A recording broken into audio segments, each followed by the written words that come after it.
Kate, I'd like to start with you, actually. All right. You used to work at the DOJ. You were telling me backstage that at one point you were told to go shut down Bitcoin. Now you're lecturing about regulatory stuff. Who is going to regulate cryptocurrency and blockchain broadly? How's that going to work? Well, so first of all, if we're talking about U.S. regulation, in the U.S., I think it's similar to what we saw. There are a lot of parallels that are always drawn between the early days of the internet and cryptocurrencies and blockchain. And I think some of those parallels are really appropriate, particularly where you're talking about regulation, because in the early days of the internet, we heard calls for a single regulator. Should there be a regulator of the internet, and who was going to... Internet czar. An internet czar. And that didn't happen. And I think that was probably good that didn't happen. We've seen similar things here with this technology. So I think when you talk about who... This school year, get a new iPhone from T-Mobile and keep your whole family connected. Or keep tabs on them. He skipped orientation for the beach. He takes after me. Join T-Mobile, buy an iPhone 8, get an iPhone 8 on us.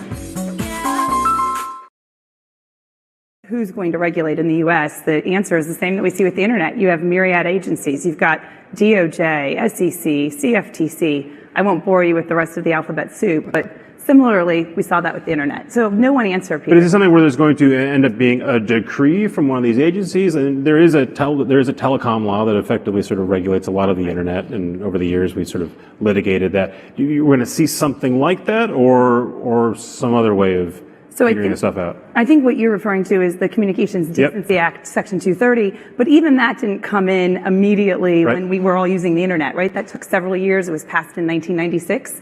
I think similarly here, we don't want regulation to outpace understanding. And if you would have had a law about cryptocurrencies or blockchain passed a year ago, it would have been completely outdated today. So I think regulators, lawmakers, policymakers know this. It's important to wait and see how the technology develops. For example, who was talking about ICOs, initial coin offerings, a year and a half ago?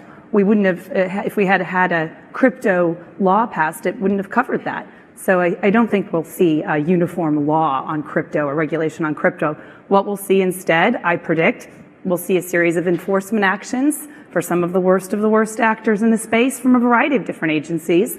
We will potentially see some legislation in the coming years if it turns out to be necessary. But look, there are already plenty of laws on the books that regulators and lawmakers and law enforcement have. There are money laundering laws, and regulators can adapt to that. How long practically do you think before you have an established sort of body of law that says this is okay, this isn't okay, this is a security, this isn't? Years. Is that 2 years, 5 years, 10 years? I mean, I'm not going to slap a number on it, but I think you're talking years. We will see, I think, in the next year to year and a half, a lot more clarity on what is a security, what isn't a security from SEC. Where you're talking about criminal prosecutions, I think you're talking years. And by the way, that's assuming that no one decides to challenge these in court. If someone does, you're talking years for that to make its way through the court system. Remember, too, it's not just regulators that have their finger in this. It's plaintiffs, class action lawyers, and that could take years. So let's pull out. So we have that uncertainty. We're talking about years before we sort of really know the lay of the land. You've had regulatory issues, Brad, right? I didn't hear that. We have regulatory what? You got... We certainly are following the regulatory dynamic. What does that mean for sort of the rest of the industry? Well, we're sorting out this is okay, this isn't okay, this is a gray area.